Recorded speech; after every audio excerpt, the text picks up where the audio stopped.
Yung ginagawa mo, wait ka dumaan dito. Ang taas ng truck na to.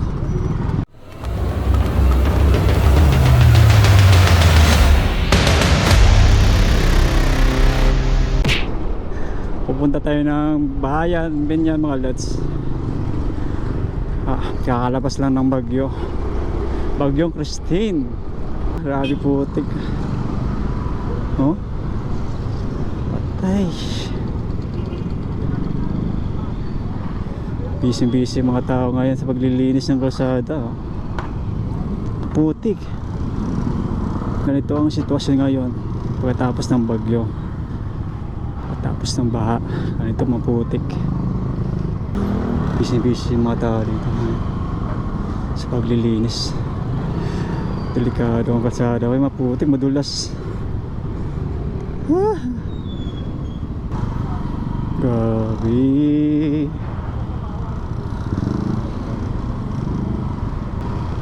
Pasukan ng mga bahay.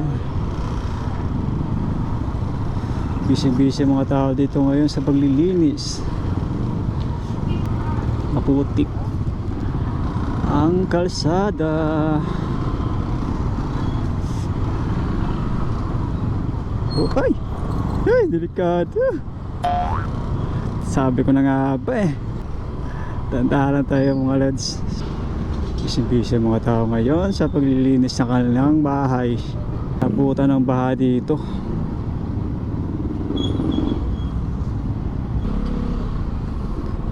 Iba pa rin putik dito sa tulay. Mababa ng tubig sa ilog. Daming basura na kasabi sa pader.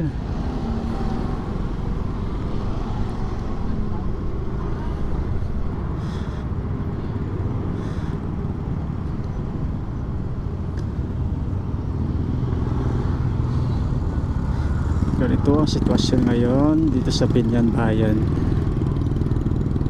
Nag-iwan na ang putik. Bagyong Christine. Kailangan dahan-dahan talaga tayo dito. Madulas na. Pwede ka madulas dito.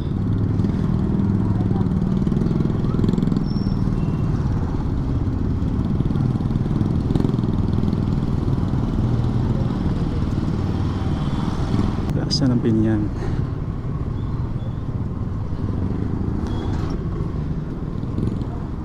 Ayan, Binyan Plaza. Grabe. Yung ginagawa mo, wait ka dumaan dito. Grabe siya. Delikado ang kalsada.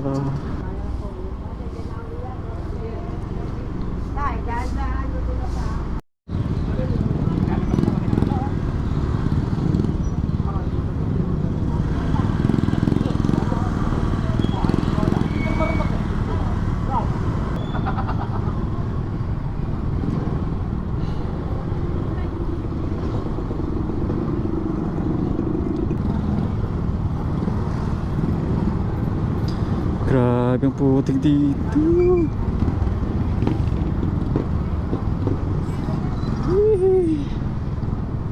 Oh my goodness. Bakit ka pa ba lumusong dito? Ano ko na? Ginusto mo yan. Grabe. Ganito ang sitwasyon dito sa Barangay de La Paz, Binyan, Laguna. Malala. Hirap talaga pagbagyang, hirap talaga pagbahang. Ang taas ng truck na to. Garbage truck. Taas. Delikado, may wire pa na masabit yung wire. Yan ang problema. Di ba umuupa yung baha dito? Lulusan ba tayo? Lulusan pa ba tayo dyan? Si kuya ko, kaya. Gagang lalim pa pala ko. Titirik ang motor natin dyan. Likad. Opya. Huwag mong subukan. Huwag mong subukan. Ginagawa mo.